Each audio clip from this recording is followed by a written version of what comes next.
Welcome viewers to the third annual SME Forum, and this third annual SME Forum is contextualized with the COVID-19 situation, so you can imagine that our discussion has already been defined. COVID-19 has come and has left such impact. Our discussion today is focused on SMEs, and the theme we are going to be wrapping things around will be business resilience and recovery for SMEs in the COVID-19 era. So if you're an SME and you're out there, we are going to perhaps discuss things that touch you, and we shall be drifting towards finding solutions. Perhaps also government will pay attention to some of the things we're going to discuss here. SMEs employ most people. The number is about upwards of 80% of those who are doing work by SME. Some of it is in the informal and others formal SME sector. So before we go on to our panel tonight, this afternoon, let me share some thoughts that came from a number of reports. One by Bureau of Statistics, as they were trying to give us an appraisal of what's going on in the economy. First, they gave an indication of the construction sector. He said the revival of the construction activities, which are mainly private, will depend on how quickly other economic activities, notably financial intermediation service, will pick up. So that's important. In transport sector, which is typical SME, their tourism sector will inhibit this group, but movement of cargo will depend on pickup in household consumption. So you see the interlinkage between those factors. Real estate activity is expected to revive in about 7 months after lifting of lockdown, subject to recovery of the economy, while land transactions are dependent on lifting of sales suspensions. We remember the Ministry of Lands suspended any selling of land. That is also tying down economic flow. Still talking about SMEs.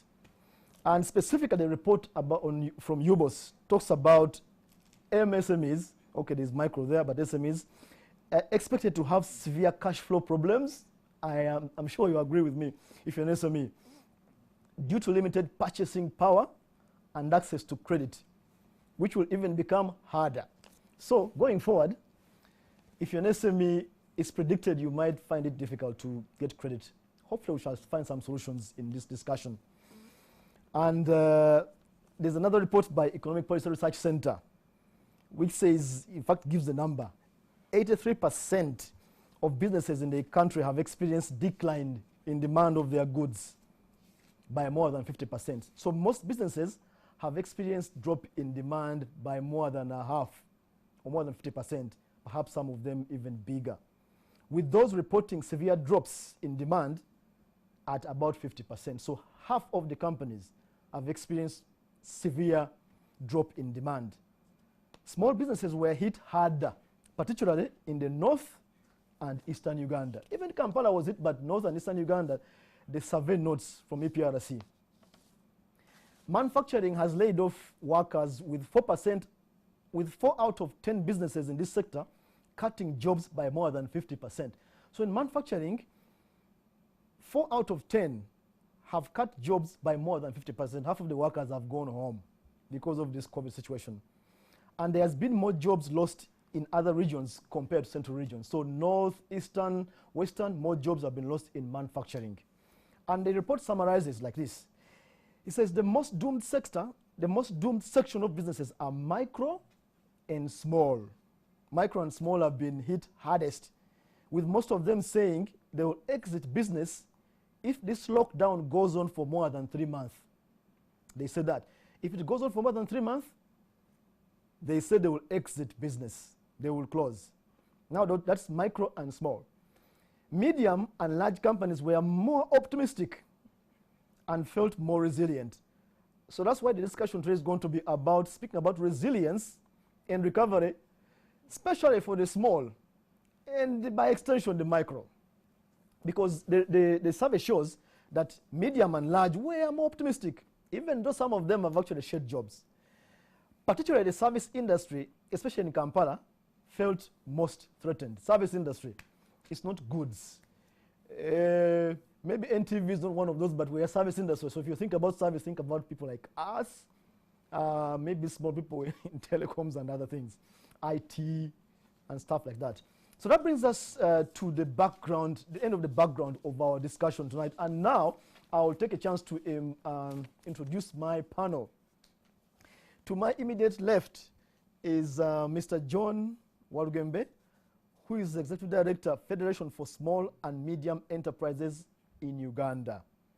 FSME, SME, John, that acronym, I need to practice to get it. Thank you, Sam, for having me here. Welcome, John. And on the left of John is Miss Winnie Lawoko, who is Director, SME Division in the Uganda Investment Authority. Winnie, you're welcome. Thank you. Good afternoon, viewers. And lastly on this panel is a businessman. He's in the things. Mr. Dominic Chintu, who is the MD, Eugene Crystals Uganda Limited. They make uniforms and related things in the textile industry. So he's being hit, if he's being hit, opportunity, whatever. He's there. We shall pick his experiences. Thank you so much. So let's start with John. Yes. People here, SMEs, that word, that acronym is thrown around, small and medium enterprises. People want to know today, what are we going to be, who are we discussing when we say SMEs? Okay, so the definition of SME was, there was an argument for many years until the government passed what is called the SME policy that defines an SME in our context. So in this context of ours, for you to be called micro, you shouldn't have more than 5 employees. And your turnover shouldn't exceed, I think, 10 to 12 million per year. And then for you to be called small, you shouldn't have more than 50 employees, and your turnover shouldn't exceed 100 million. And then for you to be called medium, you shouldn't have a turnover that exceeds 360 million, and you shouldn't have more than 100 employees. Now, there are some exceptions that we still call SMEs. For instance, there are some businesses that have very few employees, but have a very high turnover, like law firms. Yeah. A law firm could have a turnover of 3 billion, still an SME. You could also have an IT firm that could also have a very high turnover but very few employees. At the same time, you can also have businesses that have very many employees but very low turnover, like farms. You can have a farm has a turnover of 10 million but 50 or 60 employees. So the definition is a bit flexible, but pretty much that's what we mean by SME in this country. So a saloon in Nigeria. That's an SME. A massage parlor in Chiwatule. A fabricator, a small supermarket, small shop, a school, you know. So all these are small businesses that we focus on when we talk about MSMEs. Actually, we use MSMEs to include micro, small, and medium. Okay, John, Yes. and still having started with you, and I will come later to Winnie and Dominic. Yes.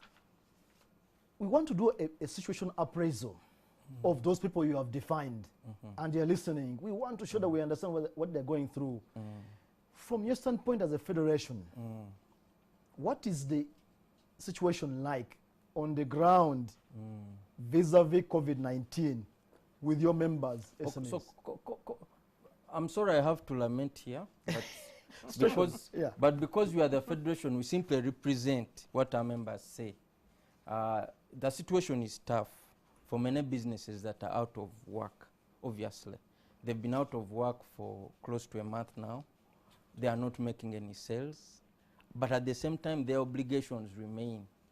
They have to pay rent. The landlord may excuse them and say pay after 1 month, but the rent will have to be paid. The employees will have to be paid. The electricity will have to be paid. Okay? Before I came here, some members said, oh, I've just received the water bill. I wonder why National Water is still working, but that's another issue. Other members in Masaka told me the other day, we have microfinance support center wants us to pay during COVID. So those are the challenges that SMEs are going through, and like you rightly mentioned, they are having cash flow constraints right now. They are not making any they are not making any sales. And it's very tough. So it's the worry, it's the uncertainty, because we don't know when will this end, because business is about taking what we call calculated risks to say, okay, I have this situation, I'll risk this much, I'll gain this much. In this situation, you're risking, but there's no upside. You don't know how much you'll make, how much you'll lose, and so on. So it's in a state of uncertainty, and it's tough. Good enough, well, I wouldn't say good enough, but we are in this together. It's not just SMEs, it's the entire economy, it's the world. So it's a tough situation for sure. Let me go to Winnie from government, SME division. What do you know that's happening to the people you are supposed to serve now from government? Some people think that government may not know what we're going through. Winnie, what's your take? Thank you so much for that question. I'm going to start by, first of all, talking a little bit about what UIA do. In the SME division, fantastic. In the SME division of Uganda Investment Authority, because that's a government body. Yes. Now, the division is tasked with promoting and ensuring that SMEs can effectively play in the area of job creation and employability. So, as you mentioned earlier, 80 to 90% of employment in this country is focused on the SME sector. The SME sector provides that. Now, as government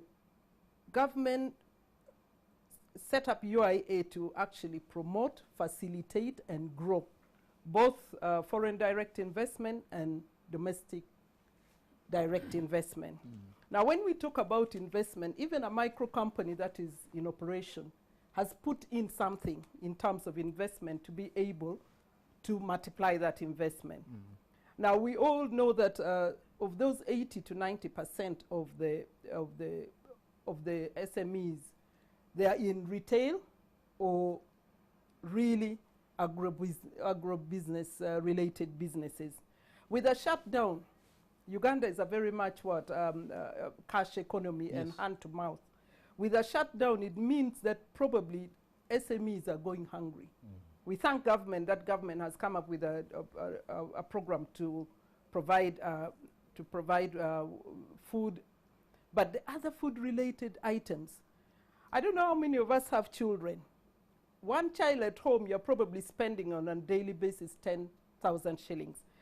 Now, this COVID has totally disrupted the SME sector in terms of what they're going to eat tomorrow, in terms of retaining the spaces that they currently rent for their businesses, and in terms of actually even keeping the capital that they need to run that business. So I think in terms of looking at what COVID-19 has brought, this issue of resilience, as you'll talk about later, resilience and recovery becomes very important. And also, in this lockdown, how SMEs are beginning to think about their bounce back. Okay, thank you, Winnie. Let's, I like the word zoom in, though there is an app called Zoom now. Some people might misunderstand. Dominic, you are a real player. You're a businessman.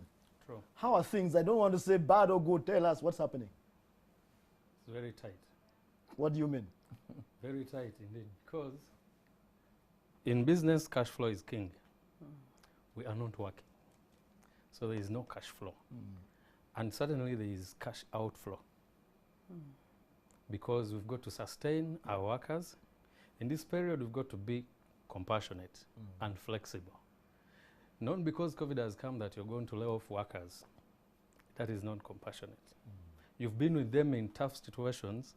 There is a time when you needed them to start. And there is a time now when they need your shoulder more than. So we've got to bear the burden. So it means that we are actually consuming all the savings without earning, and some obligations are actually increasing. So the worry is by the time everything is done and over about COVID, so many people will have eaten their capital. They are actually eating it. You can look at scenarios of people downtown who have a capital of about $100. Those who carry their merchandise on the head in the basket, they have constantly eaten into their capital. for now, close to 2 months. So what do you think is still remaining? Almost nothing. So the situation is very dire. We were, several micro enterprises are in dire need of resuscitation. Okay. And we're going to talk about resuscitation in a moment. I'll come back to you, John. We are going to discuss at some point internally in the SME's own right, what you need to do to survive, to arise. But first, let's go to our, what is it, our parent, the government. There was a talk about some package coming, and then it's not coming. It has been coming forever. We hope it does come. John, and I hope the government is listening here, the Federation for SMEs, the people you represent, what do you want? What do you want from government, need actually, in order for you to recover? Let's talk about recovery. Let me speak directly in the camera. Okay, go ahead. I'm assuming that decision makers are looking. So what we know that government is going through a difficult time, because this COVID is also going to affect your revenues. One, it's going to affect remittances. Two, it's going to affect foreign direct investment. Three, it's going to affect domestic tax collection. So we know that the resource envelope by government is going to be limited. However, we don't want to get into an egg. We don't want to get into an egg and chicken situation. For the economy to be resuscitated and to come to life, there's need for what we call a stimulus package. A stimulus package. Other countries in the world that have implemented these kinds of very difficult lockdown measures have brought to bear very robust stimulus packages. And our proposal is very simple here. A stimulus package would consist of both what we call monetary, sorry for using very complicated language, but there are things that only the central bank can do to influence commercial banks and so on. And then there are things that government itself can do through its own spending. Now, the central bank, in my view, has done a good job. They've put out instructions for banks to restructure loans. They've been able to lower the interest rates in order to boost private sector credit. Now, what is lacking is the fiscal response. We want government to come up with a very robust stimulus package. To do what? One, to help SMEs sort out the liquidity challenges that they have. And we are proposing what we call an economic injury loan guarantee scheme. We don't want free money. You can give out free money to the micro businesses that are really suffering. But to the rest of the businesses, you can simply guarantee their loans so that people go, get loans, interest-free. They work, they meet their short-term cash flow problems. Once they are back on track, they repay that money, either to UDB or to mainstream commercial banks. The other intervention regards tax relief. And in tax relief, we have three major suggestions. One, the reduction of the VAT rate. Right now it's at 18%. It could be reduced to 16 or even to 15%. Why? By reducing the VAT rate, you leave money in the pockets of the consumer, and in that way, you are helping to boost what we call aggregate demand. The other issue is that you can raise the threshold for pay as you earn, meaning that businesses have to pay less pay as you earn for their workers. Once they do that, they keep more money in their businesses and they are able to keep the employees. Lastly, NSSF. NSSF has given what is called an amnesty to small businesses to say you can pay after 3 months. What we are saying, we don't want to pay because we are not making money. These 3 months, you know, it's COVID, people at home. Just give a holiday. Say, you people don't pay the 10% because we know neither is your business working, nor are those employees working. If you say, we've given you a holiday, you pay after 6 months, it's still unfair because people are not working. So these are some of the measures that we want to see implemented in order to help boost demand and in order to help the economy get back on its feet. John, thank you. Before I go to Winnie, I'll cross to the businessman there. John spoke at a policy almost, at a policy level. But I know as a businessman, there are things you can say, me, individual, or in my sector, I want government to do this. Earlier on, we talked about landlords and tenants. What about landlords and tenants? Well, now in business, especially in central business district here, we have a very ill-defined relationship with our landlords. Our landlords are semi-gods of sorts in Kampala. You play by their rules. Now what we need in this scenario is government to rein in on them. How? First, the president issued directives to the central bank to restructure loans. Now we want, if those landlords are saying that they have loan obligations to meet every month, and it's true, some have loan obligations. They build them using that money from the bank. So what we are saying, if they are given a holiday, let's say 6 months, we want to also benefit from that holiday. We've not been working for 2 months. We do not know where this is going to end. It may be 3 months or 4 months. The money is accumulating. If I may quote the president, he said that, why do you evict people when they are not working? They will pay when they start working. So meaning that restructuring is not an obligation actually. It is a compromise. We are trying to reach a level where both of us can be comfortable. So we want that trickle effect of the loan waiver, okay, the period, the holiday that is given to the landlord, to trickle to us. If it's been given 4 months, let us also start paying, let's say after 2 months, because we do not have money. And even if we got money from elsewhere, we are actually going to make the businesses sink in lack of cash flow. Because suppose you have 5 million and your rent obligation is 4 million. Are you going to be able to run on 1 million up to the next month? It is not going to be possible. So we are saying if that restructuring occurs, because it's simply altering the terms of the loan, in terms of this time, it has been given in terms of time. Stanbic Bank has given 3 months, Absa Bank 6 months, and several other banks have given between there. But we are saying that may not be enough. Restructuring in terms of time is not enough, because after 3 months of opening up the business, will I be able to pay my loan installment 100%, assuming I was depositing 10 million every month as interest and principal? After 3 months, if my business was disrupted up to the tune of 70%, after 3 months, will I be able to pay 10 million a month? Most likely not. So if that period the period is coupled with amount, a reduction and a gradual increase in the amount, until when you reach that level, let's say after 6 months, 8 months, when you're able to fully meet your monthly loan obligations. You may start with, say, half, that is 5 million if you are paying 10. Then the following month, if things keep on improving, 7, things improve, 9, and then the following month, you're able to remit 10 million. And now this time round, we want government to monitor that. If it has given a holiday to a landlord, let us also get the benefit of that holiday. So you want enforcement of we some want sort? enforcement. Then, two, our relationship with the landlords, which I told you is very ill-defined. In the NDP 2, 2015-2020, they identified lack of infrastructure as one of the impediments for growth and development of SMEs. Now, yes, government has put up a lot of infrastructure.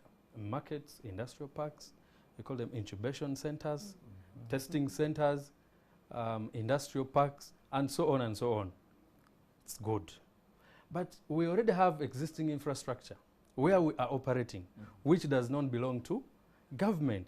All we need is reining in on over those landlords.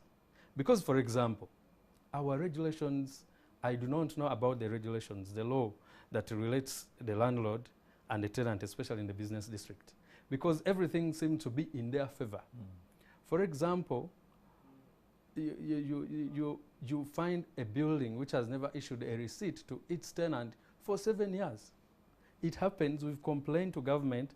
Every time we have an opportunity at KCCA, when you're paying license, when URA invites you for sessions, meetings, you air them out, and they simply don't provide an answer.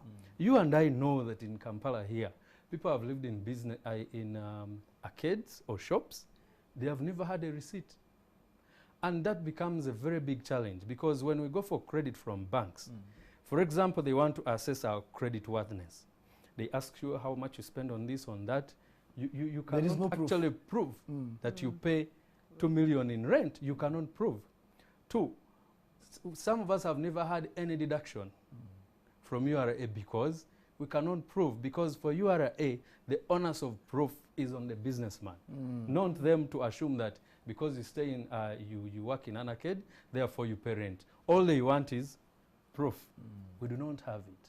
Now, someone wonders, there is a government in place. It has all these arms which enforce, police, KCCA, URA, and so on and so forth. How can a landlord, one or two, honestly refuse to give receipts to tenants? And the problem has been known for 7 years. So Dominic, I can hear you from the standpoint of a business man. You see here John spoke as an umbrella body. And now we have zoomed into one specific issue that is biting. And you are saying, if government starts to, you're not even asking for money yet. But you're saying if you start to fix this issue, we are going to start moving, we are going to start being resuscitated, at least in the COVID environment going forward. Let me come to Winnie. On this panel, you are the enabler from government, from the SME division. Yes. Speaking after, we hope the lockdown will come up, or near there. Tell us, what are some of the things that SMEs who want to come alive again, maybe now they're in hibernation, that you can offer from the side of UIA so that they can clutch themselves onto you a little bit? Okay. Thank you so much. Maybe let me first talk about what UIA in the SME division provides. The first one we do is to facilitate. Now, facilitation is a big word. Yes. We facilitate in terms of job creation and in terms of effective business environment. And these are all linked into National Development Plan 2, and we are going into National Development Plan 3, which looks at promoting the Ugandan national economy in terms of performance. When we talk about facilitation, facilitation comes in a number of ways. And I want to pick up on what John said. Within the businesses of the SMEs, the issue of financing becomes an important thing. And he's talking about financing from a perspective of providing a loan and not collateral based. Now that's where probably UIA is best positioned. You need to be able to say, if you're tasking government to provide loans which are not going to have collateral, how sure are you that this loan is going to be payable after the period, whether it's 8 months or 10 months? And one of the programs that UIA provides is the business development services through linkages. What do I mean by business development services? The first thing we look at is, where is this business positioned? Has it set up the infrastructure to be able to grow? Now, challenges that SMEs face is that, yes, I may have a business and there's the demand and supply, but my capacity to develop or capacity to provide, once I get a big contract, becomes an issue.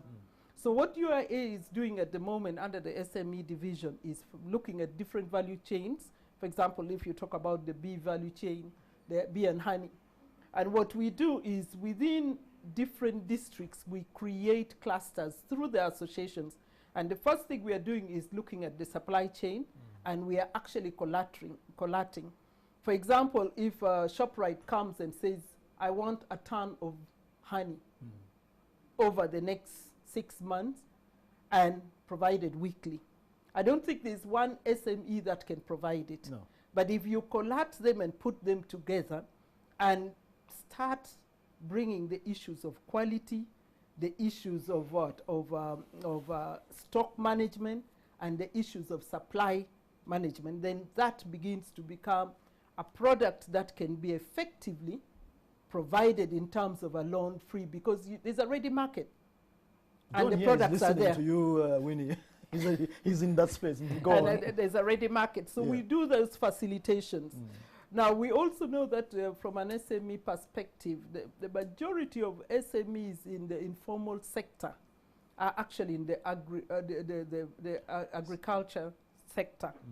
And of course, what is going to happen is some of them probably will suffer most, not immediately after post-COVID, but probably at the time of harvest. They have not had time to be able to sell their produces, to be able to buy and prepare to plant. Now, within these sectors also, we look at linkages. How do we link SMEs to the markets or the points within their value chains to be able to deliver? And I think one of the things that happens is, we in our delivery also look at creating centers within the areas that can support the SMEs. And we develop or we create what we call district investment clubs. The district investment clubs are situated within the districts itself, and it comprises of commercial officers and also chairpersons and selected persons from the associations. Now, one of the things which is going to be a major activity is to see how to get those district investment clubs a little more active, a little more assertive, and a little more market-oriented. Because we cannot, you already mentioned that areas that have suffered so much is north and east. Yes. And areas like probably the central and along major infrastructure lines, there's still people who are doing businesses. But some of these have got complete lockout because of the linkages to the central district. Now, we need to be able to look at how we are going to help those businesses. So, Winnie, in a nutshell, groups, the takeaway there, groups encouraged, even Groups for are micro or encouraged, SMEs, and SMEs, and John here is an aggregator of such. Yeah. You need such to come to UIA and engage in even this. Once the lockdown comes up, and they can come to UIA and engage, because business development is critical. Because one SME may not be able to manage, but if they come together, Collective. yes, Yes. you can give them some ideas. We shall come back to that But point. before you leave that point, I want yes. to say that they don't even have to wait until the lockdown is over. We are talking of big business digitalization. We have an e-business platform. We have our website, and currently, actually, we are registering small and medium businesses. There's a form on the website. And also, we are registering youth apprentice. So once they're registered, by the time the lockdown is opened up, we will be able to look at certain groups and begin to cluster them. Okay. And there we can then now start talking to the SME Federation, John here. Okay. Yeah. Thank you, Winnie. John, I want to come back to you. Yes. In one of the propositions there from government, government, I have heard them say a lot that UDB is a solution. Do you know if you, John, and your members can go to UDB today and you get the money you want? Well, I think UDB is doing better than it used to do. I understand that it has received 76 billion from the African Development Bank for onward lending. Government has also received a loan of 1.9 trillion from the IMF, and part of it is to be used to recapitalize UDB. So UDB is doing well, but UDB is not the silver bullet, because UDB has identified particular sectors that they are willing to lend to, agro-processing and so on. There are particular sectors that they have prioritized: manufacturing, agriculture, and others that are aligned to the National Development Plan. So it means that the owner of a shop or a supermarket or a massage parlor or of a small hotel will not go to UDB and get money tomorrow because of what I've mentioned. Because they have thresholds. How much money do they lend? how much turnover should you have, and so on.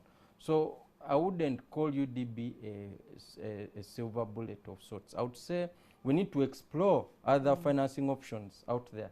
We need to look at issues of equity. We are talking about that there has been a discussion about NSSF and so on. NSSF should be allowed to invest, because the NSSF has invested in Kenya, NSSF has invested in Nigeria. NSSF should be allowed. Right now, the law has tied its hands with regard to what investments they can make. So they should be allowed to start investing in private equity so they can invest here locally in local SMEs. The other issue is that we need to look at what we call fintech.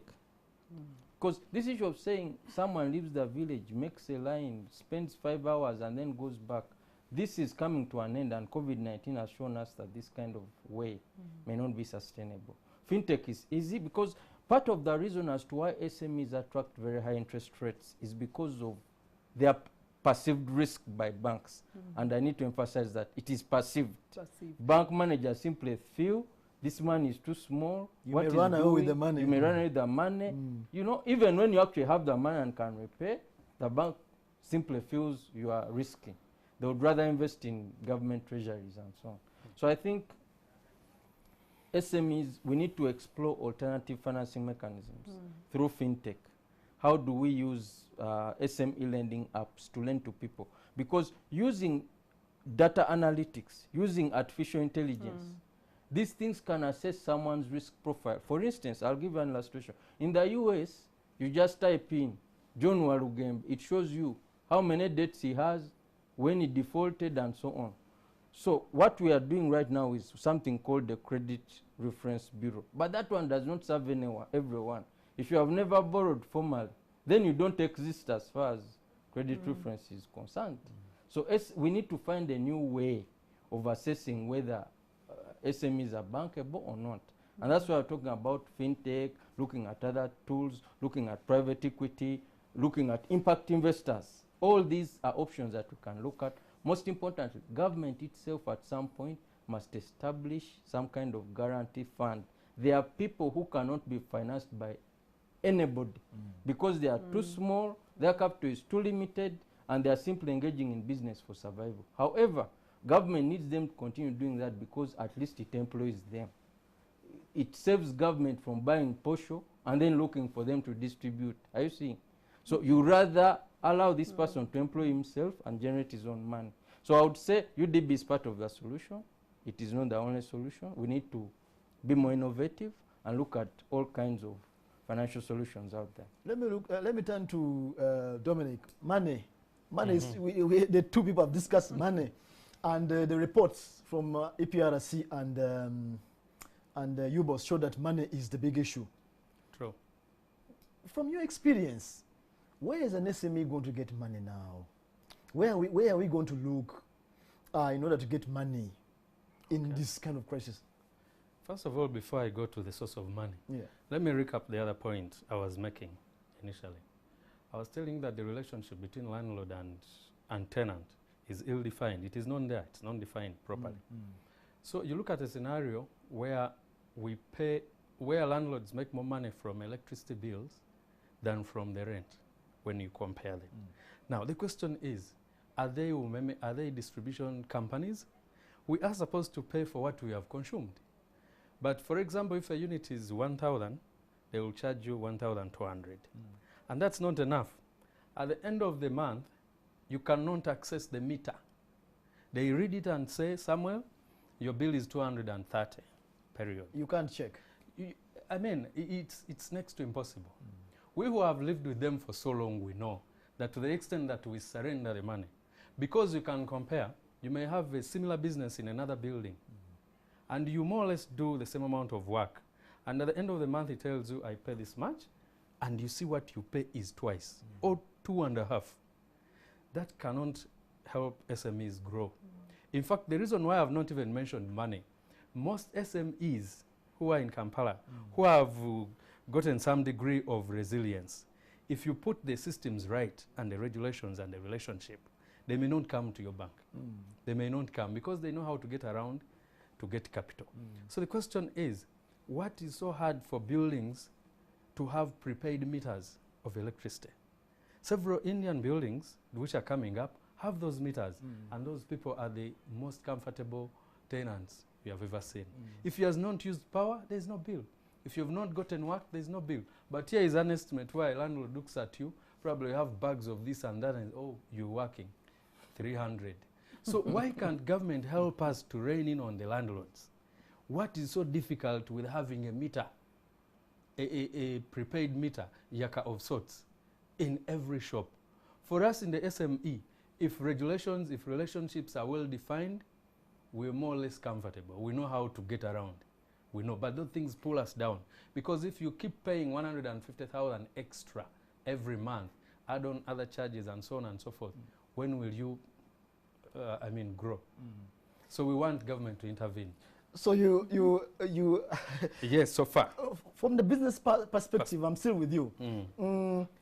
Maybe somebody's not in an arcade. Pardon? Maybe I'm not in an arcade, so I have no issues with my landlord. Exactly. But I'm looking for money. What would you Yes. tell me? John here says government can give a great guarantee fund, and UDB has its own issues. Yeah. If I want to arise, maybe I don't have a big debt with a current debt with the bank, but I want to get some money post-COVID or post-lockdown Yes. and arise. Yes. Do you know where I can get money? You're in textiles. True. Where can I get, or how can I get money? First of all, we are all not affected in the same way. Absolutely. I may be in textiles in a certain section, a niche of textiles. My other colleague is in another niche, because the textile industry is large. You see? So normally the first thing before you go to the bank, Yes. sometimes you don't need to go to the bank. In the business world, we actually lend money at the mention of the word, can you give me some 2 million? Okay. It That's interesting. happens.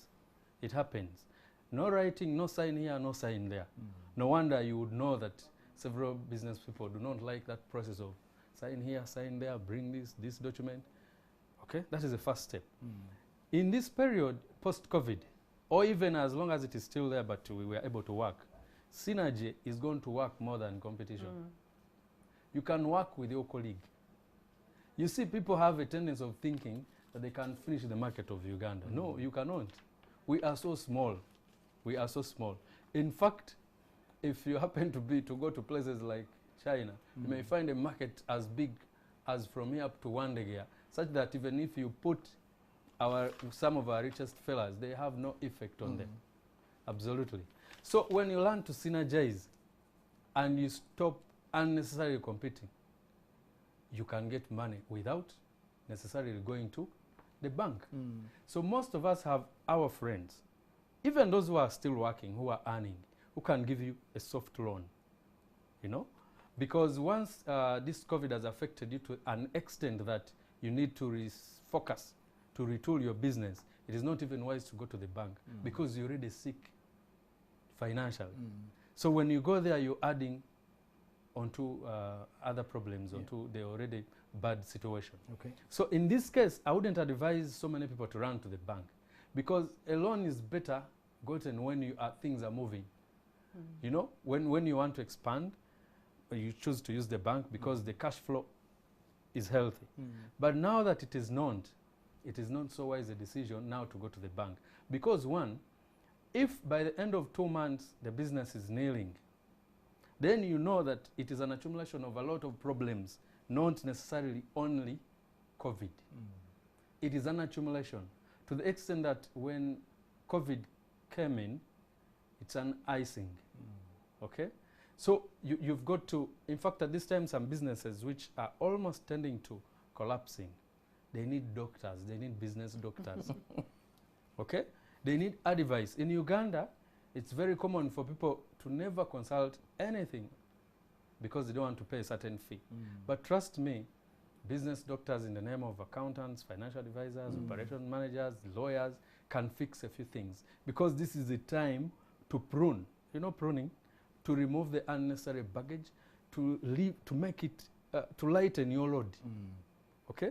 So for now, if COVID has shown you that you are in a financial, not in a good financial position, borrowing may make matters worse. Okay. May make matters worse. Thank you. We are touching the solutions. When you have a burning point, do you? Yes, I do. Go ahead. Go ahead. Okay. Thank you. And I'm picking from what he says, business doctors. Yeah.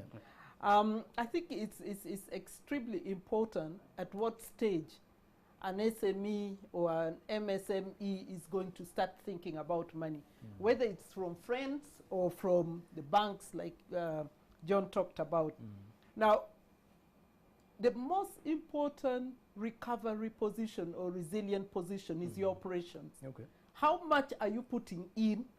How much do you expect to get out? And where is your break-even point? Now, if a business, however small, it's simply looking at what goes in, what comes out, and what remains as capital.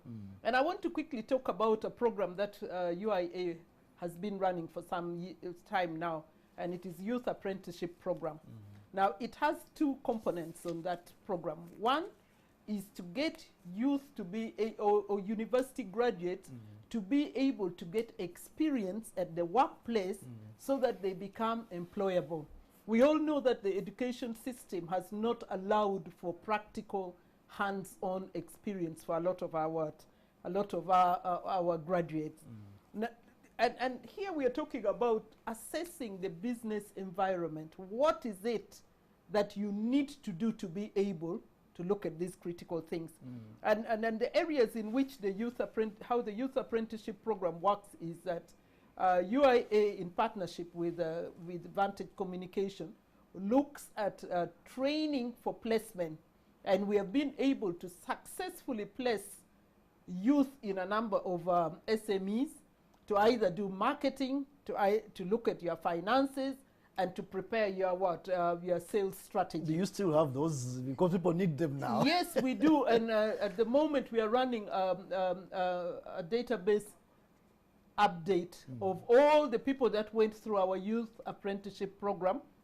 We currently have identified about 10,000 SMEs who we are looking to place people to look at remodeling their business so that post-COVID, they are able to start small, look regionally where they are. Well, if you're in Mbale, it is no use for you to start thinking about selling in Kampala. Capture your immediate market first and then begin to move out. So we are doing that, and I want to call upon everybody that went through the youth apprenticeship program. If you're listening, go into the website ugandainvest.go.ug and register. The other thing I wanted to talk about is that we are currently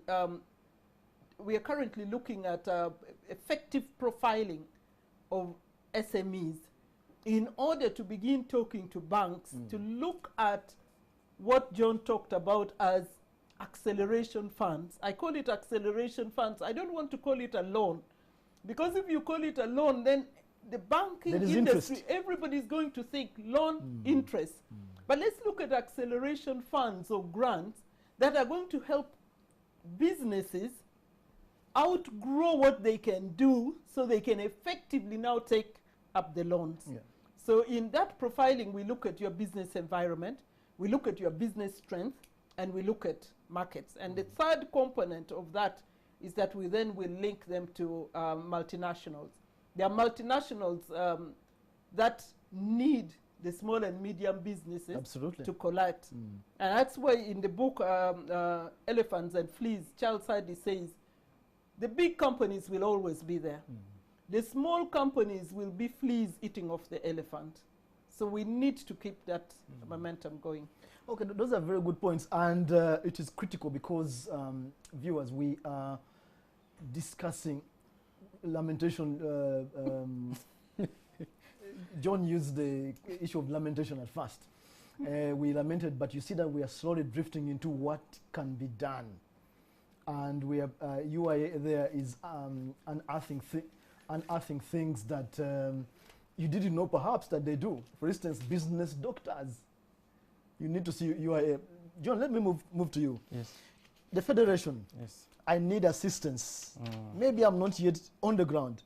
I need assistance. I'm not your member. How can I become your member, first of all, and how can you help me? Okay. Before you go to that point, allow me to disagree with my Go ahead. my member, Mr. Chintu here. Yeah. Well, the points Mr. Chintu raises are very valid points, but for another time. Because, in a sense, he's arguing the president, because the president said if you are poor, COVID won't make you rich. So he's saying if your business had issues, you're not, COVID is not going to resolve those systemic issues within your business. So to that extent, is correct.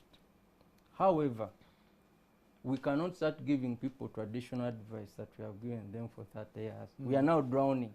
Even big companies in the US are filing for bankruptcy, Boeing, and so on. The only business that is succeeding is Amazon, that the owner is becoming a trillionaire. So it means that because everyone is drowning, we need extraordinary solutions. And that's why we are saying government should provide interest-free loans. And to some, the ultra poor, they can give what we call cash grant. Just give them. It will help to boost demand and bring the economy up. So we are not simply lamenting or asking for too much. We are saying we are all drowning. What can we do to save ourselves and to save the economy? We don't want to concentrate how did you, because you cannot find a drowning man and say, how did you come here? You took a shortcut instead of the main road, blah, blah, blah. First to save him, then you find out what happened. So I think right now, let us save these businesses. And those that are not doing the right things, we can always find ways of sorting it out. Now, going back to the federation. John, we have 1 minute before the break. You can summarize. We'll come back to it, but touch it a little bit. Okay, so the federation is simply an aggregator of small businesses. We are a business association. We represent you. We speak for you. So when you hear us speaking, it's not because I'm disgruntled. It's because these are the views that we get from your members. And we want policymakers to listen, to use us as a sounding board so they can come up with sound policies for you. After the break, I'll get into what exactly we do and how you can benefit. Of course, we also work very closely with government, the Ministry of Trade. They have an SME directorate, the Uganda Investment Authority, the Ministry of Finance, the Uganda Industry Research Institute. So there are a range of institutions, Private Sector Foundation, Uganda Manufacturer. All these organizations support SMEs in one or the other, and we try to maintain a positive and constructive relationship with them. Okay, John and Winnie and Dominic, we will go for the break now. When we come back, we have been speaking from high up there, what government can do. In the next part, we are going to zero in on what you can do as an SME to stay afloat. We'll be with you after the break.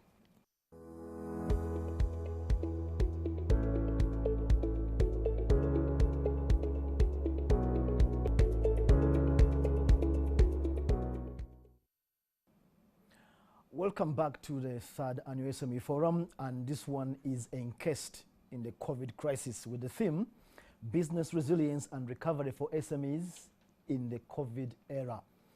So in the first hour, in case you missed, we were discussing, appraising the situation and getting to understand the different opportunities that lie with UIA and FSME, and of course hearing the experience of one of our panelists about what's going on, situation appraisal.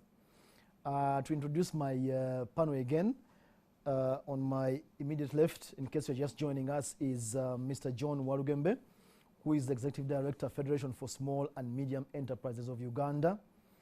And next there, the only lady in the panel, is Miss Winnie Lawoko, Director, SME Division, Uganda Investment Authority.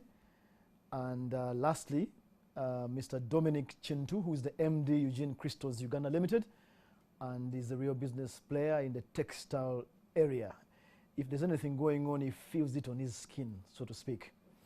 So we will now listen to a couple of, we talked about business advisors.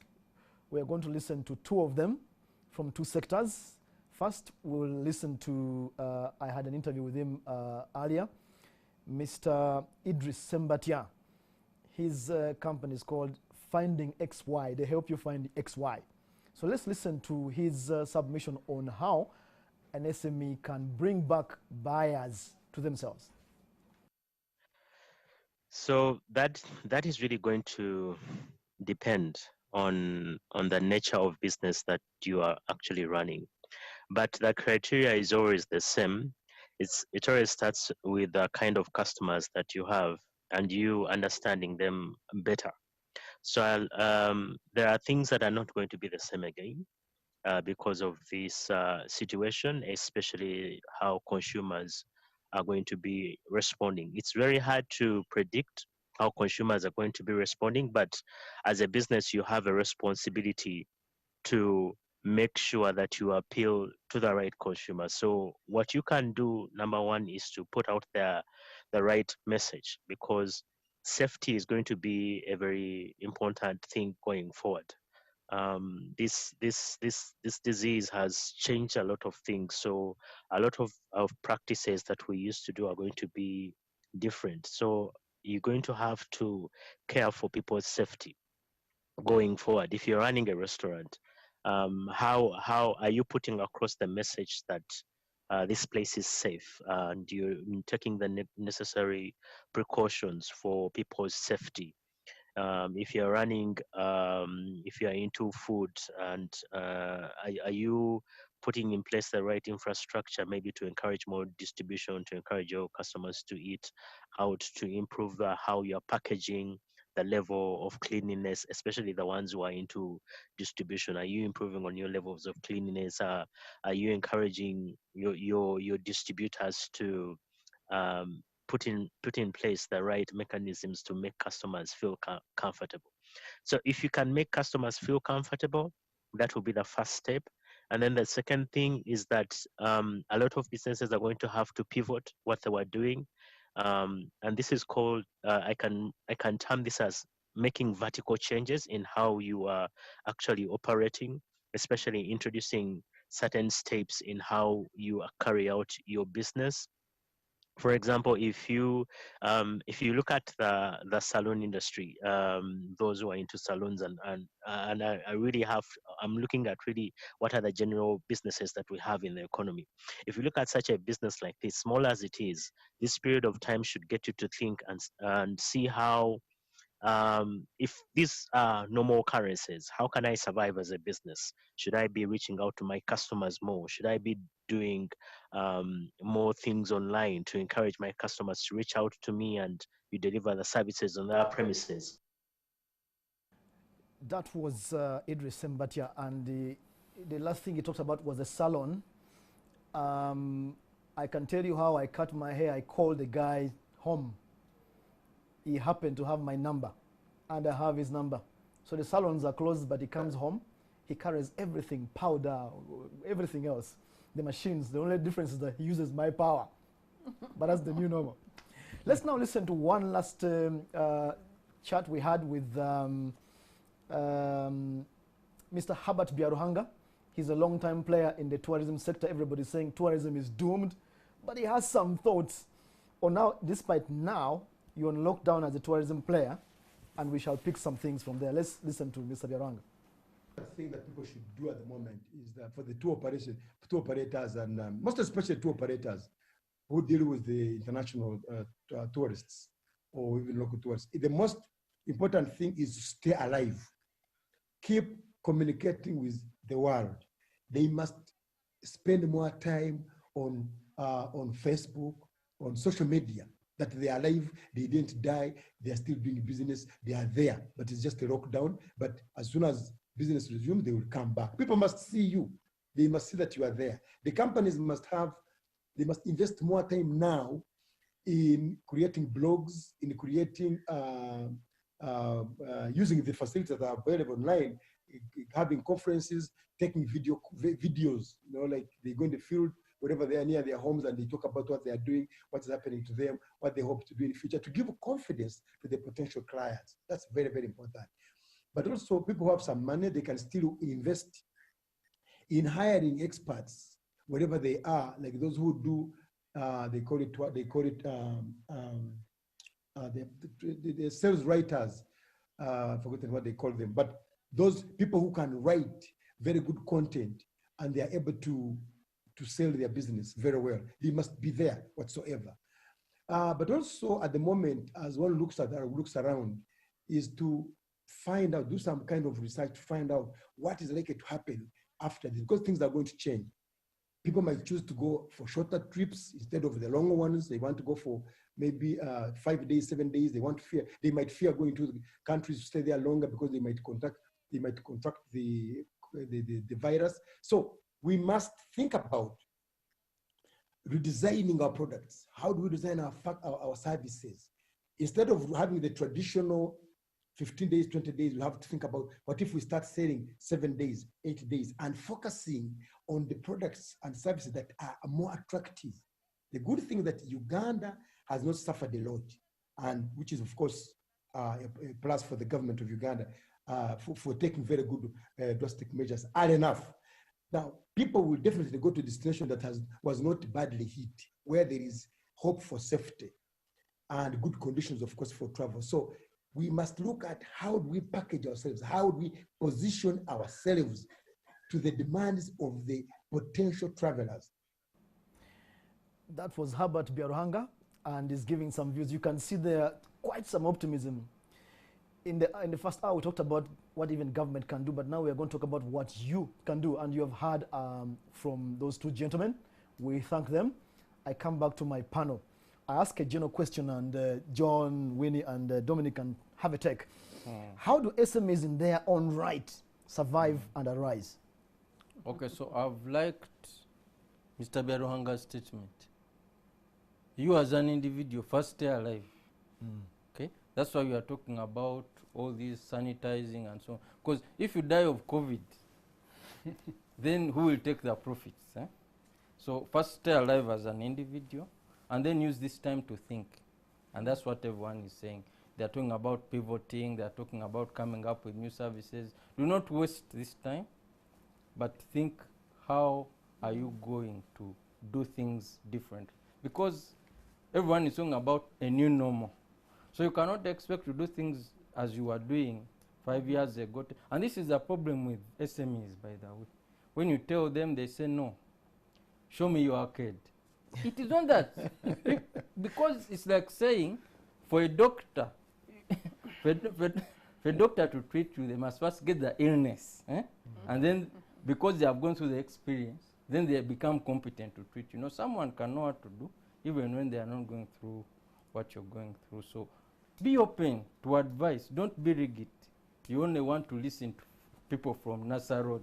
When John comes, you say, no, for you, you speak English, you don't understand what you are going through. No, you be open, there's no problem. Then the other issue is digitalization. The Federation has been running an SME digital campaign for a long time. This is now like the 3rd year, together with the Uganda Communications Commission. But I can tell you, these SMEs felt we were wasting their time. Now, fellow SMEs, we were not wasting your time. Those who did not come after COVID, you had better come and learn how to take advantage of the opportunities that the digital age has for you. And then finally, look at renegotiating some of your contracts. Keep in touch with people that you are supposed to deliver things to. Don't just go quiet. And then when they contact you, say, didn't you know there was COVID? Yes, they knew there was COVID, but you have a contract. So have the courtesy to contact them and let them know what plans you have after this COVID period. So those would be my tips, really. Yeah. It's interesting, Mr. Biaruhanga talked about, you said staying alive, and I understood it in 2 ways.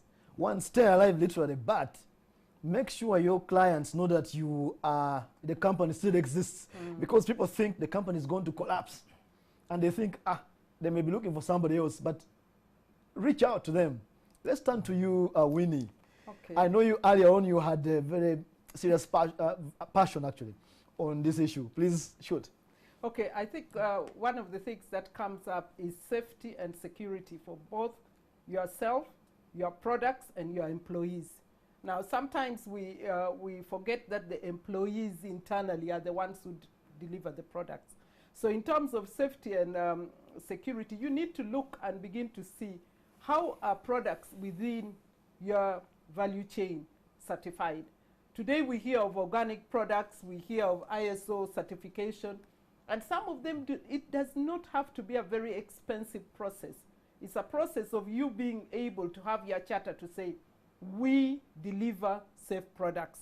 The other thing I want to talk about is in this time as we are locked down, small and medium businesses need to start thinking and saying, what are my operative costs? What is it that I can cut? What are the critical things that deliver the product and the service? And once you have assessed that, you need to then look at and say, within my products, which one should I push most? Now, the danger with SMEs sometimes is that they have 10 products and they push all the 10 products at the same level. And yet only one of them is giving them 80% of their revenues. So you need to go back into your internal processes to see which products are going to give you the maximum benefit and how you're going to channel them through. Now, the last one I want to talk about is customer centricity. There is one thing calling a customer, but if you go digital, you must know that it is within 24 hours. Come back. You cannot afford to come back after 1 week or 2 weeks or 3 weeks. You ignite it, you make sure that you retain it. I want to also talk about business remodeling. I think the government of Uganda, or Uganda, in its aggressive rollout of the telecommunication services, has created a very enabling platform. Mobile money, the telecom sector, the ICT sector is a very strong one. And I really want to talk to every SME within you or in your, even the little children at our homes know a lot to do with what our handsets can do. We need to begin thinking about who can help us move into that digital space. Before leaving that, I also want to advise you that you need to be looking at the partners and stakeholders who can help you move that extra mile.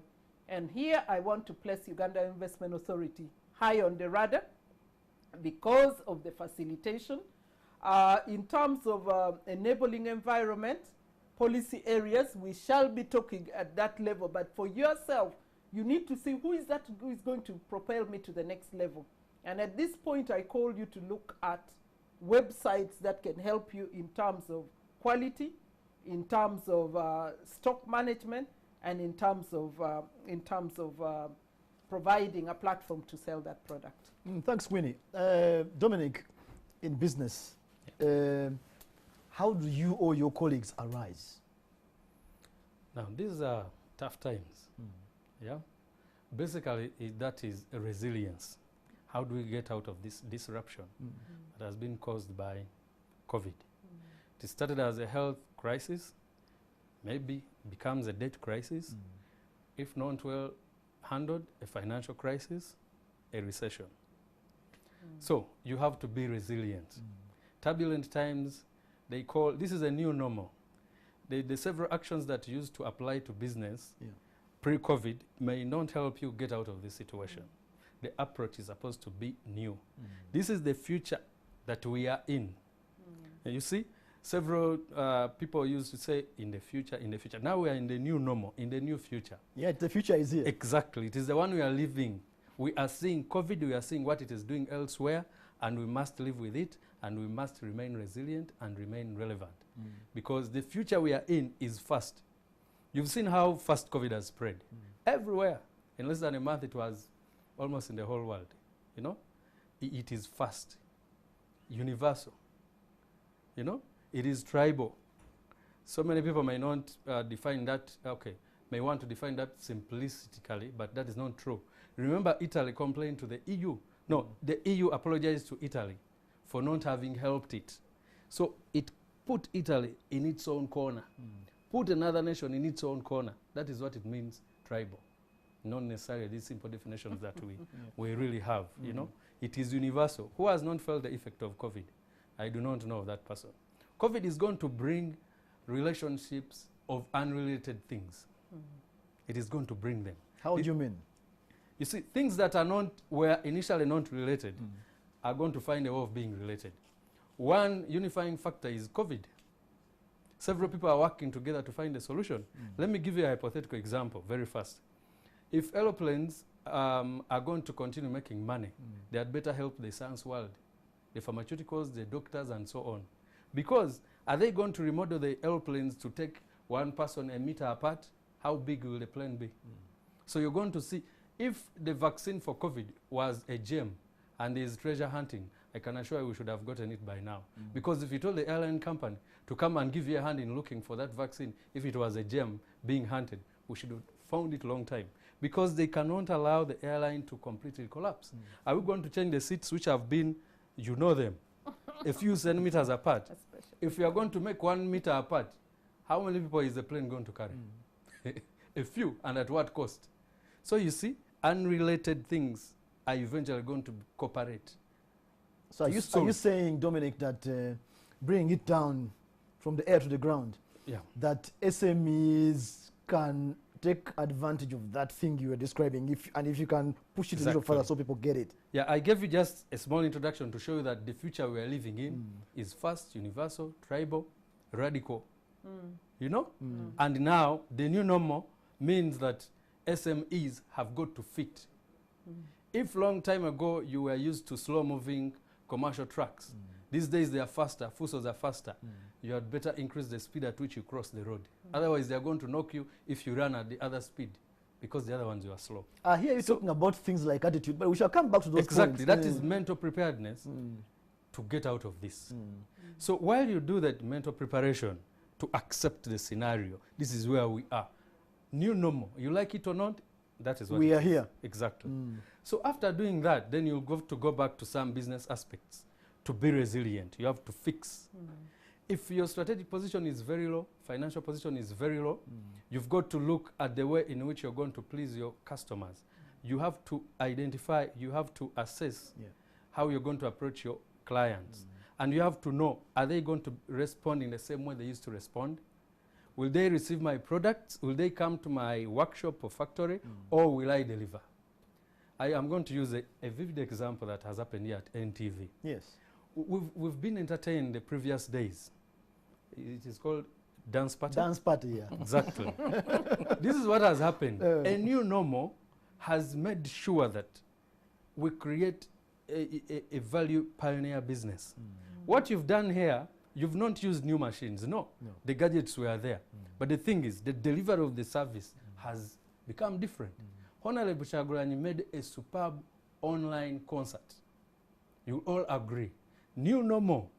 Before you know, we are going to have online events manager. Now, if you remain a conventional manager with a lot of speakers, you know them, a lot of those things. This time, COVID is saying you can be entertained at home. So how are you going to deliver your service or product? New normal. You've got to think. You know, we've been entertained courtesy of accidental entrepreneurs. There is somebody who sits there and visualizes and says, oh, this, I can really relay a disco. And those, now, if your financial position is good like you are here, strategy is good, you go ahead, overtake the timid ones who are waiting for social approval. I can tell you that so many people are now chasing you. NTV party and all those and all those. We have noticed. Exactly. So you overtook the timid who are waiting for social approval, the new normal. In a way, disco dances and disco halls slept. Couldn't they do that? Probably yes. They slept. Overtake them. That is the new normal. So, Dominic, I know what you're building. Now let's go back and come back to you. John, digitalization is what he's talking about. He's given a good example. How can SMEs, he's talking about thinking. How do you take it from thinking to action, digitalization? How do we make use of digitalization in the new normal? You talked about the program you have with UCC. Yeah, because you see, life changes. And if you don't change with life, then it leaves you. Because previously we used to go to special hire drivers. Where are you going? I'm going to Koto. How much? 60,000. But then when you go to an app or Uber, whatever, you use 5,000. So all businesses are going to be disrupted. Those who are special hire drivers and maybe others will be disrupted as well. So all SMEs, whether you're educated or not, and this is a problem. Many SMEs say, oh, nze sasoma, I didn't go to school, as if it is a permanent disability. No, you can always learn something new every day because we're all learning. So educate yourself. What can you learn? Can you learn to use a phone? Can you learn to use WhatsApp or Facebook or whatever? Now, for government, we are saying, please give us fast internet. Fast internet so that people can be able to do what they are doing online. Second, provide us with electricity. And I think most of the National Development Plan seeks to sort out those what they call strategic bottlenecks. Let the infrastructure be there. Let electricity be there. Let internet speeds be good.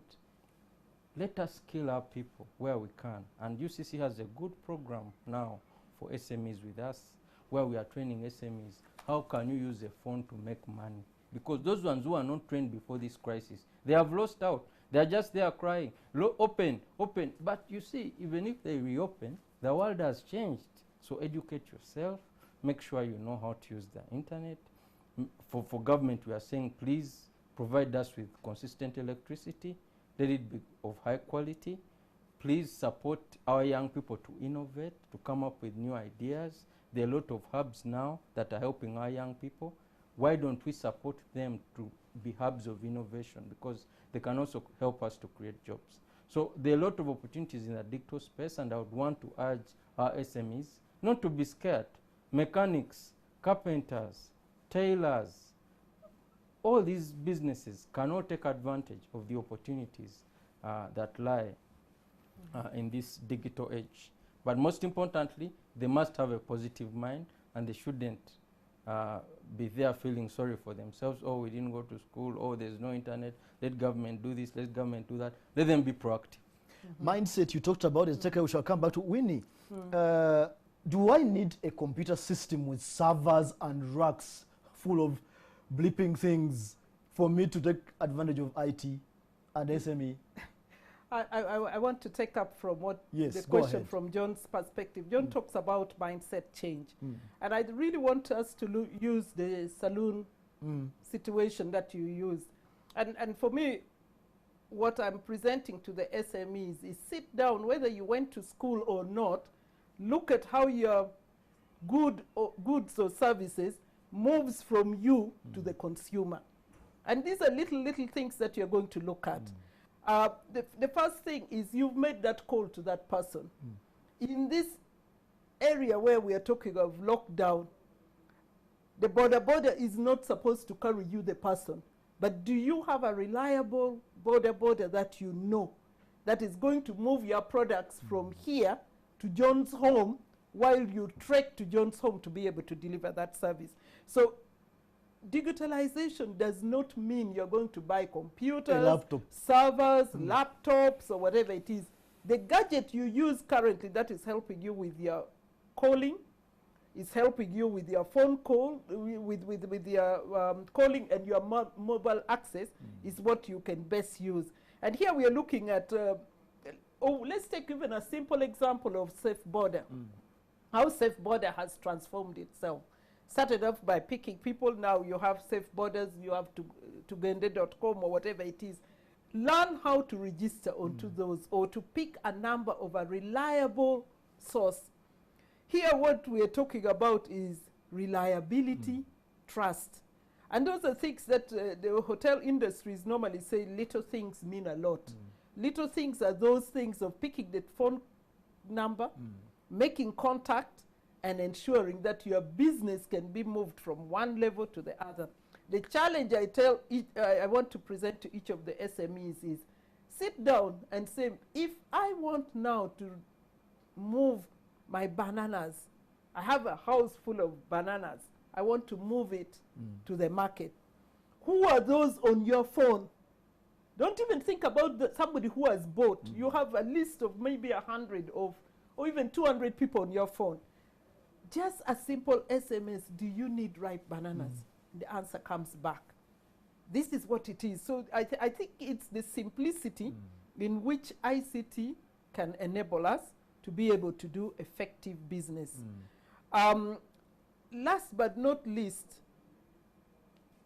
there are so many youth around who can actually create a business out of the situation today. Your mother sells in the market. Your mother has a list of her friends. Yeah.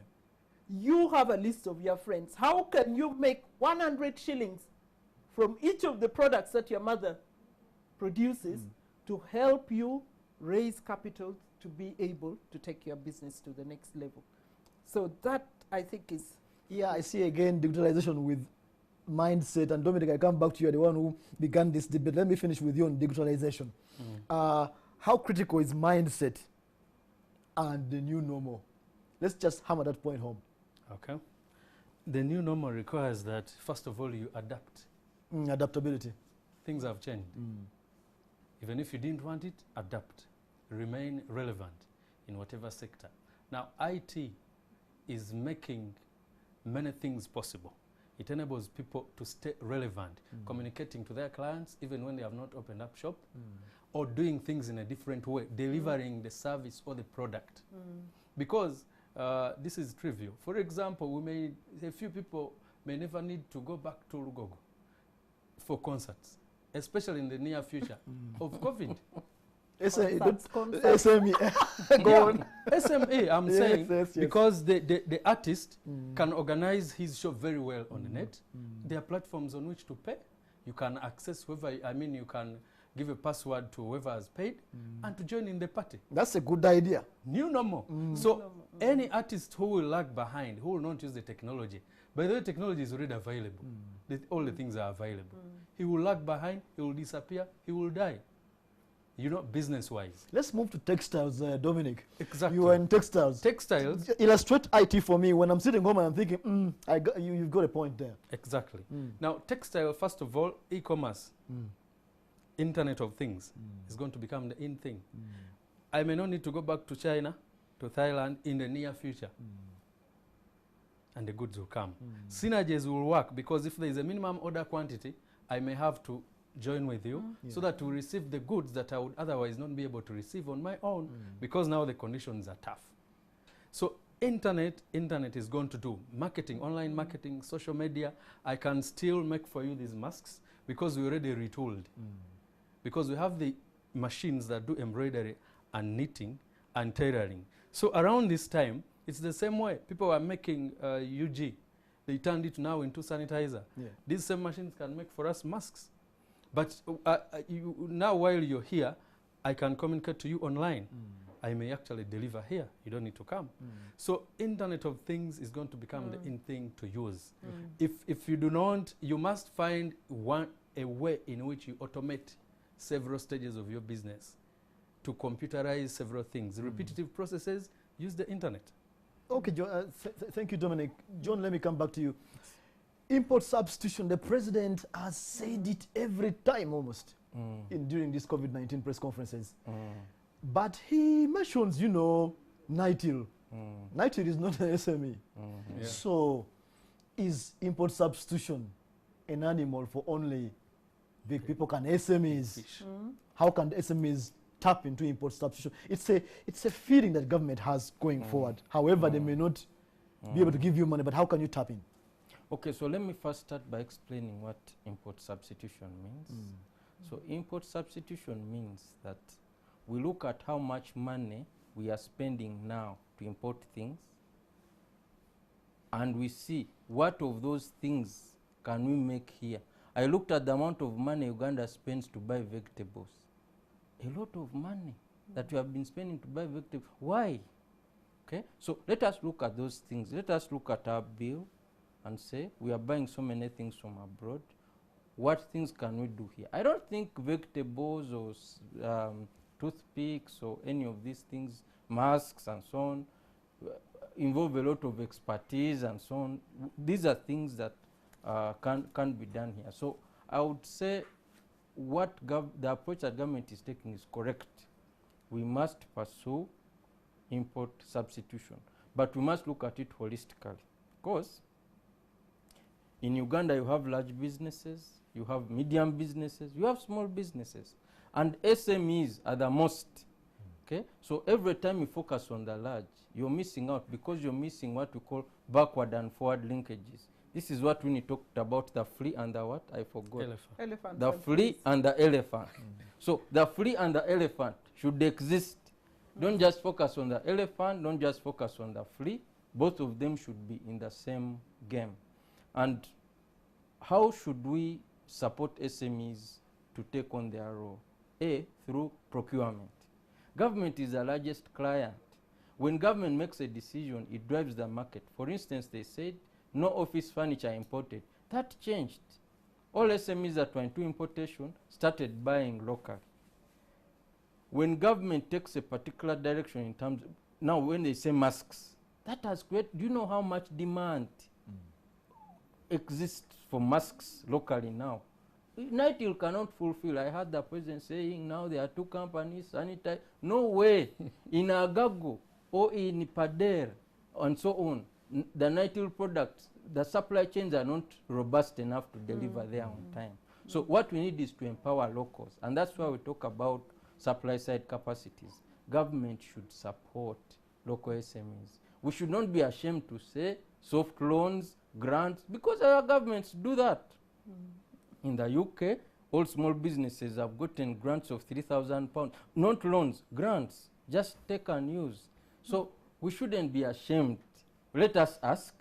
If the government doesn't have it, say it doesn't have, but let us ask grants, soft loans, support in leasing equipment, support in training, so that people know. Because you know you can bring a sophisticated machine, but if the SME spoils it after 1 day or 2 days, then you lose a lot of money. So all these interventions, in my opinion, are critical. And then we tap into the trade agreements now that the government has signed, both at the EAC level, at the commercial level, and the African level through the African Continental Free Trade Area. John, thank you. UIA and import substitution. I want to tap into import substitution as an SME. Can I come to your division? Yes, certainly. I wanted to pick up on that. Now, I think while the SMEs are waiting for the loans and grants that John is talking about, there are immediate things that can be done. Absolutely. One, when we talk about import substitution, we immediately should run into what cottage industries do we have? How can these cottage industries be supported and facilitated to connect? NITIL would be very grateful to have a chain To have Dominic. of the Dominics working together. And what does that mean? That means from a UIA perspective, we should be engaging with those multinational companies that are producing and saying, how much are you producing now? Are you meeting the market demand? How many SMEs can you facilitate to be brought up to the quality? Here the issue of quality becomes an important component. The issue of raw material becomes an important component. And then the connection to be able to do that. And that's one of the things that I probably talked about and did not come out very clearly, is the linkage perspective. The other thing which is very, very important, collective bulking. An SME can be able to produce, but if the collective bulking cannot happen, then even in procurement, they will have challenges to meet the quotas that they need. The capacity to meet that. And when I talk about collective bulking, we need to start looking at, can NITIL and the big corporates be able to guarantee that loan that John is talking about, to say, guarantee this, we are providing the raw material to this textile company to produce for us so much. At this point, once he has delivered, we will deduct off your money and send it to you. Here we have allowed the SME to aggressively deliver, because if they do not meet the quantities, the first amount of money is going to pay back the loan. So that you can do as UIA. That we can do. We can look at, we can do. And that's why we said we are creating clusters along value chains. And if it is the textile value chain, We create it along that. Of course, the challenge now comes. We need to work with John John's here. team. Yes. That digitalization, because we are not going to go back into having SMEs in one big room and training them. That digitalization needs to be done in virtual areas. The Internet of Things begin to play around. Do they have the capacity to sustain a training of 3 hours online? Do they have the data? And I think that also runs us back to, can we then begin to look at gazetted areas where NITA has provided free internet? So that when you're talking about a specific training, you can say you are in Gulu, go around this area with your phone, you will be able to access the information. And Winnie, there you have your work cut out. You're talking conceptually. But SMEs are going to come. Nobody they believe what we say here. Yes, let them register. But go ahead. Let them register online, yeah. and we will be able to pick them. Actually, what we are currently doing is we've started the process of picking up the internet numbers of those who are in the detergent, soap, and sanitizers. We know the big 40 that have been talked about and have been facilitated in certain ways to produce. But like John said, somebody in Pade, somebody in Koboko, they need to be looking at the detergent, soaps, and sanitizers within their area. For those areas. Of those areas, so that the cost component is reduced. You cut off a number of things within the logistic part, logistic areas. Now, as we talk about cottage industries, I'm endangered on this panel. I'm the only female. It's important for me to bring the thank you. We need to talk about cottage industries. I think almost 90% of cottage industries in this country are run by women. Yes. And that means that as we deliver these products, we need to be gender sensitive in the way we look at their capacities to produce. So I think those are things that are quite important. Last but not least, I also want to talk about the agricultural sector. I think there is need from the agricultural sector to begin to look at the value chains of what cassava in this country is grown. That's an old cow. Value chain? Yes. We have hammered it down here, but go ahead. Yes, but that's why I'm coming in. The sanitizer component of that has not been looked at, and these are products that can actually be produced at a cottage industry level. Very nice. Dominic, service level standard. I hope you get it. Service level standard of the SME today. And you see, while this program discusses how SMEs can arise, it is up to the SME to some extent to look within, and regardless of what we say here, it is up to the SMEs partly to arise. Now let's speak to the SMEs. Service level standard. How critical is it in the new normal? Me stepping up as an SME. It is very critical, very important, because in the new normal, first of all, the turn around of things by the oncoming of COVID has made us to believe that things can be done better. Okay? In a different way, not in the other way in which you used to deliver. So the expectations had better go up. One, for the customers, and the SMEs have to up their game. How do they deliver quality service? You know? It is now going to get away from the conventional way of doing things where, in fact, sometime, customer is king is going to be emphasized. Going to be emphasized. Now, how is it going to be king much more than in the past? First of all, this pandemic is going to create other opportunities. It is going to bring alternatives to what you're doing. So, how are you going to maintain your clients in the face of so many alternative ways of doing that same thing you're doing? Your service delivery had better be exactly good. So it is going to change everything. Even the way we are going to brand is going to change. Actually, COVID has been a blessing in disguise in one of these ways.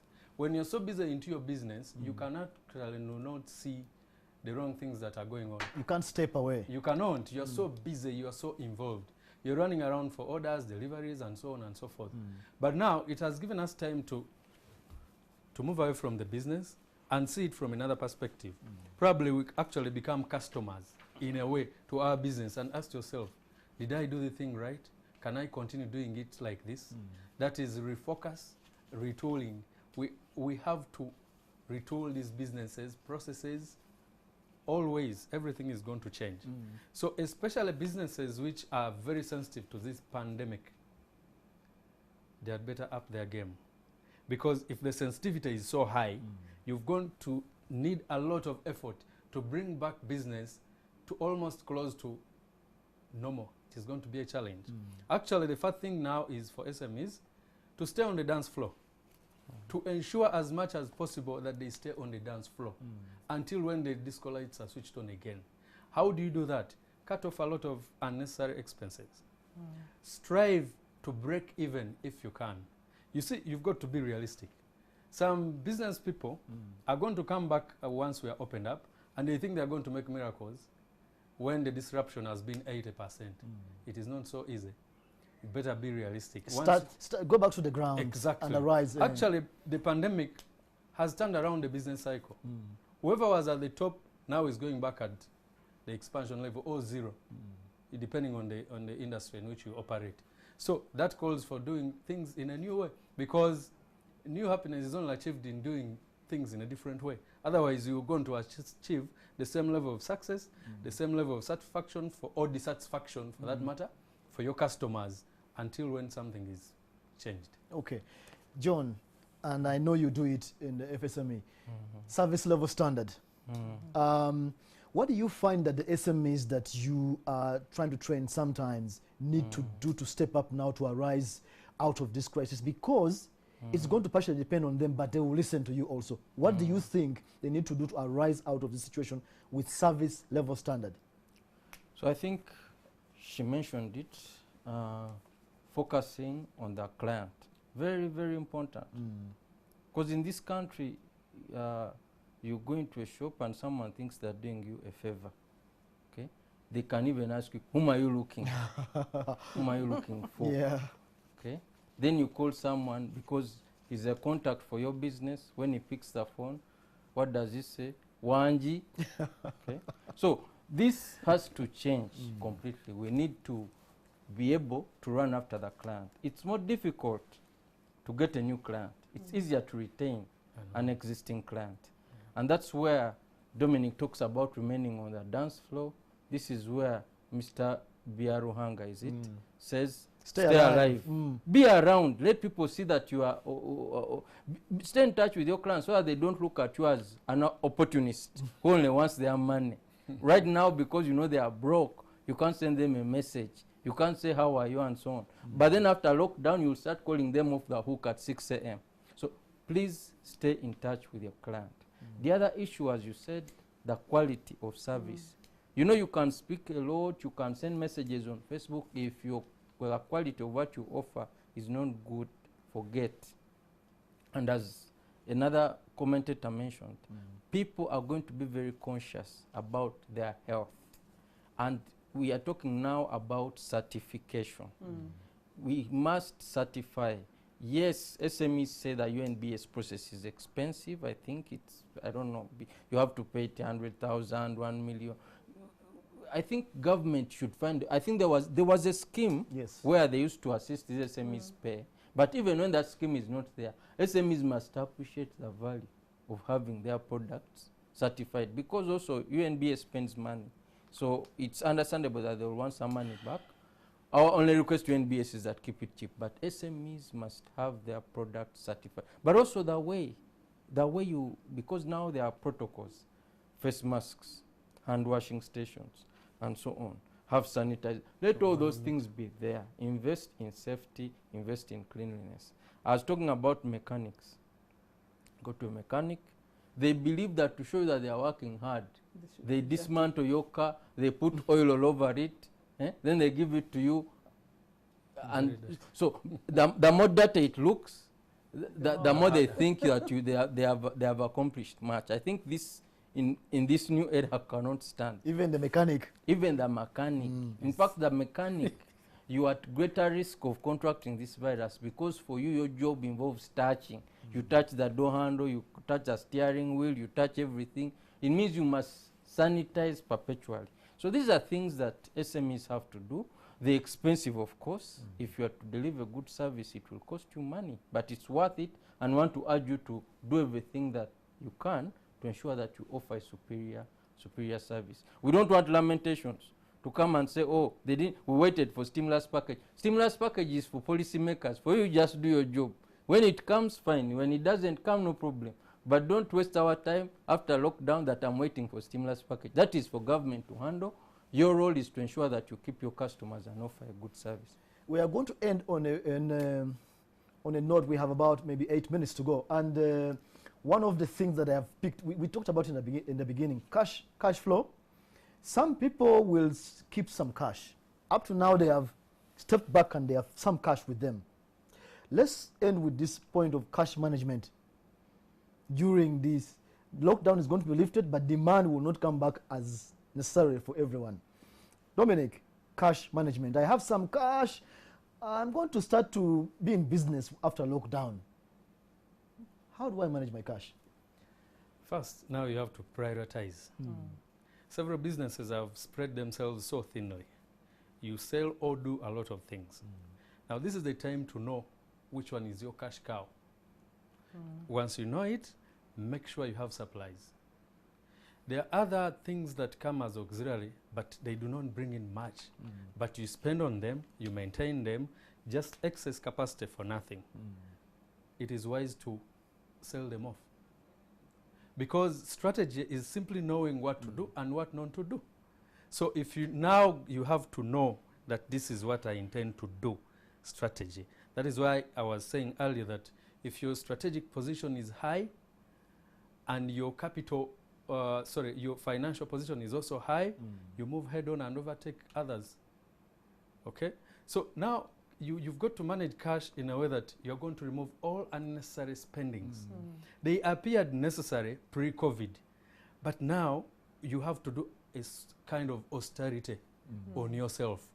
In fact, it may mean some people using cheaper means of transport to work until when things normalize. Because when you save about 600,000 shillings worth of fuel by using public transport, I can tell you your small business will start thriving because the 600,000 will stay in the business. So you're able to do people's work. So cash is going to be very, very, very important. Cut the fat. Pardon? Cut the fat. The fat. So they have to cut, all the excess part. I said pruning. This business need to be pruned to the extent that it does only that which you are very good at. Because it can, some people believed in economies of scope, that is doing so many things in the same area, and there are different things. Now, this is when to weigh. What should I really continue doing? Because now, this situation has caused people to erode capital. It means that your potential to buy supplies, raw materials from elsewhere has gone down. Dominic, I'm being told we have 3 minutes to go. Yeah. Your wrap up, Winnie. 1 minute. Okay, 40 seconds. Okay, I think critically it is looking at those things that will bring sales return. You're cutting off a number of things, and I think the 3 things that people need to do is look at the cash cow, or what product gives me the maximum revenue. How am I going to position it? Currently, COVID-19 has brought certain products as the most critical one. Don't be too rushed to enter into that product, because you may not have the expertise to deliver at that level. And then the other thing is to relook at your supply chain. There are certain suppliers who will be very happy to give you credit. Try and postpone payments that you can effectively postpone. Okay, let's jump to John.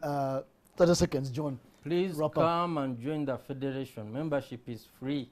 We don't want your money. We want to help you. We want to help you to grow and become better by working with the Investment Authority, working with the Ministry of Trade and other actors. We want to see that your business grows. Go to our website, register for free. If you didn't register at UIA, we'll also forward your name to UIA so that there are synergies. Please make sure that you are known, either by UIA or by us. We want to make sure that your business succeeds. Thank you all, my panel, and John, Winnie, and Dominic, thank you very much. You have been a worthwhile panel, and we have been discussing business resilience and recovery for SMEs in the COVID era. We touched policy, and at the end of the day, we zoomed in into individual businesses. Thank you for joining us, and that was our third SME forum for 2020.